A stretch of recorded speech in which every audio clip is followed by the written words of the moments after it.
tidak disebutkan zahirnya sebelum dari kata innahu atau kalimat innahu, tetapi diteruskan pada ayat bahwa wa qurbil fir warham wa anta khairur rahimin, bahwa kata-kata ini disebutkan, dijelaskan dengan kalimat setelahnya.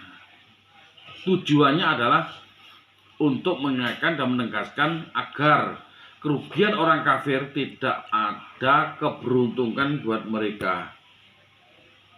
Yang maksudnya adalah wa qur rabbil fir warham wa anta khairur rahimin.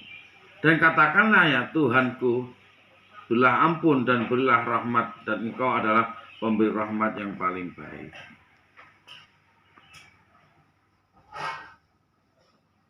Nah, itu termasuk contoh isim dhamir pada posisi isim dhahir. Yang keempat adalah menempatkan isim dhahir pada posisi isim dhamir.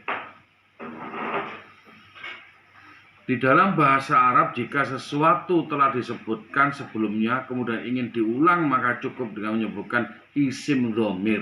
Jadi isim dhamir itu sebuah kalimat yang merujuk kepada kata-kata yang sudah ada di depannya tadi.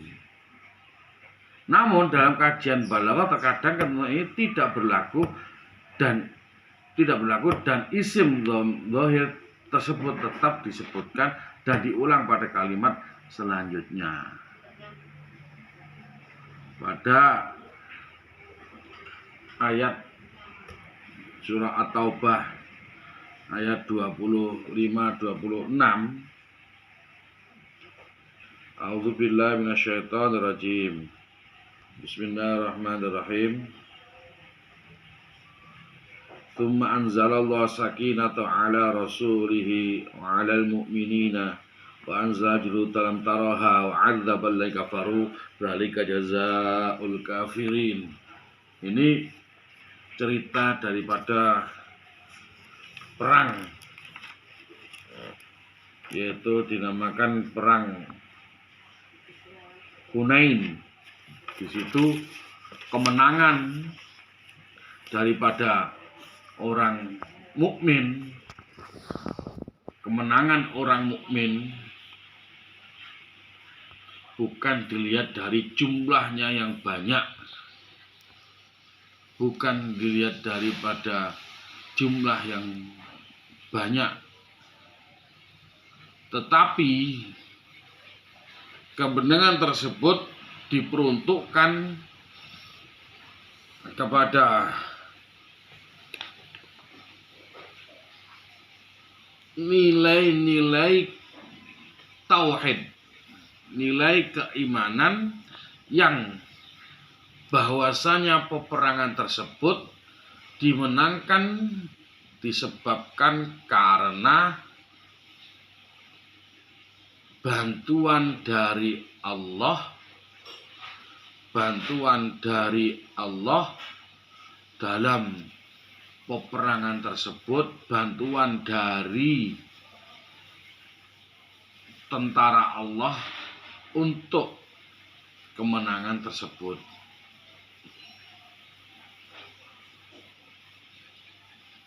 Sebagai bukti motivasi beriman kepada Allah dan bertawakal kepada Allah.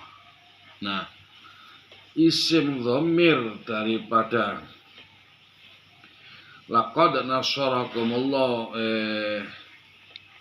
laqad nasarakum fi mawatin katsirati wa yauma il a'jabatkum kathratukum falam tughni 'ankum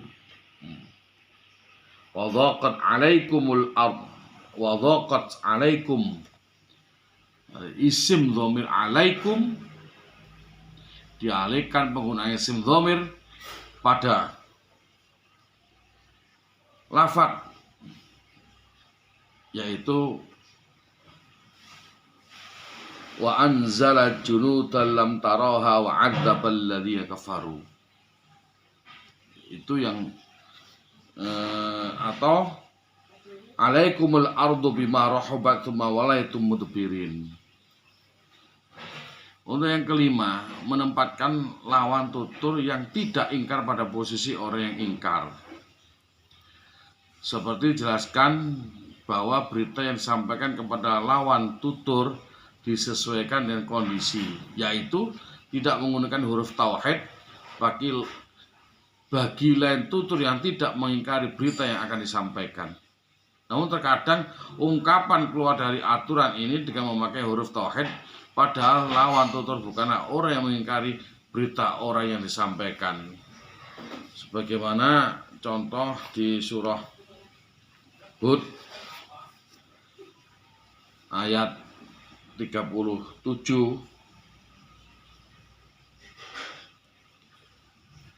wasna'il fulka bi'ayunina wa wahyina wa tukhadibni fil ladzina zalamu innahum mughraqun. Dan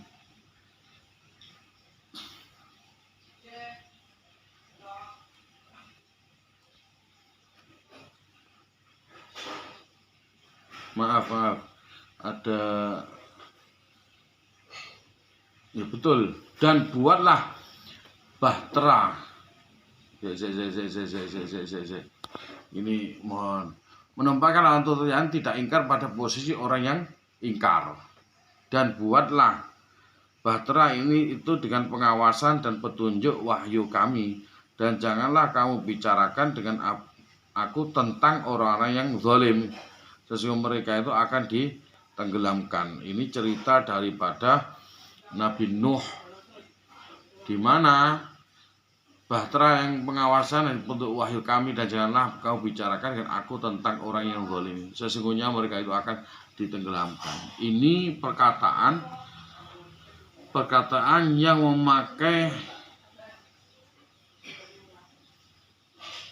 aturan yaitu tauhid pada lawan tutur katanya, karena orang itu mengingkari daripada berita yang disampaikan oleh Allah kepada umat Nabi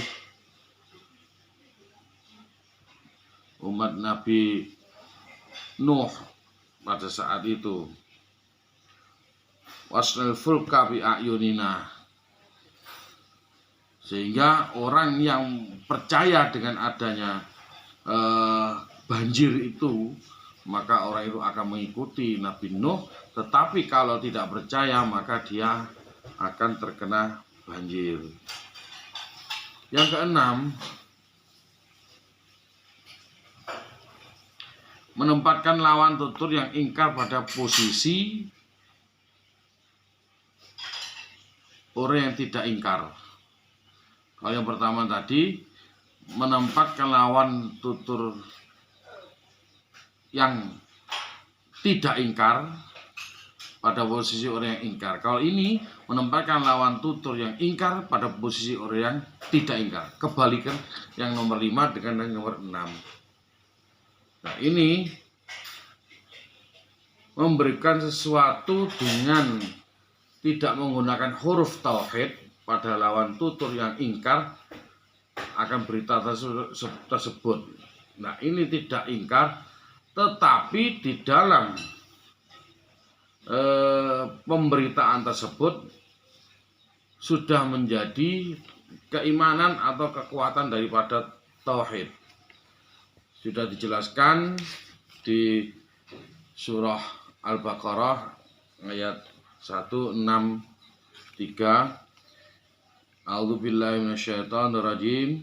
Bismillahirrahmanirrahim. Wa ilahukum ilahu wahid, la ilaha illa huwar rahmanur rahim. Dan Tuhanmu adalah Tuhan yang Maha Esa. Tidak ada Tuhan melainkan Dia yang Maha Pemurah lagi Maha Penyayang.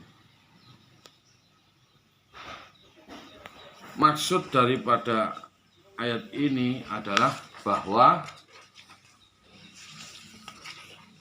lawan tutur dalam ayat tersebut adalah orang-orang kafir yang ingkar, yang seharusnya menggunakan huruf tauhid untuk meyakinkan mereka akan keesaan Allah, akan melainkan keesaan Allah.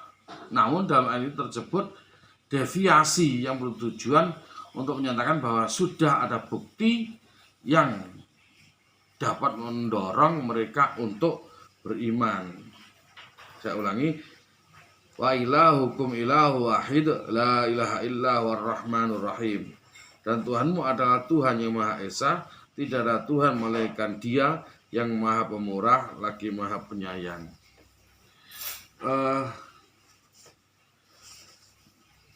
Demikian penyampaian perkuliahan pada sore hari ini, hari Senin tanggal 7 bulan 3 2022. Mohon diperdalami lagi, mohon ditajami lagi agar kita lebih paham, dan waktu yang sempit ini saya gunakan dengan sebaik-baiknya. Nanti setelah mengkaji daripada perkuliahan ini, mohon ditulis dengan betul, dengan sistem penulisan biasa saja, tidak usah seperti makalah, tulisan biasa, dan nanti bisa di suatu saat kita kaji lagi. Mohon maaf apabila ada kekurangan, semoga bermanfaat. Wassalamualaikum warahmatullahi wabarakatuh.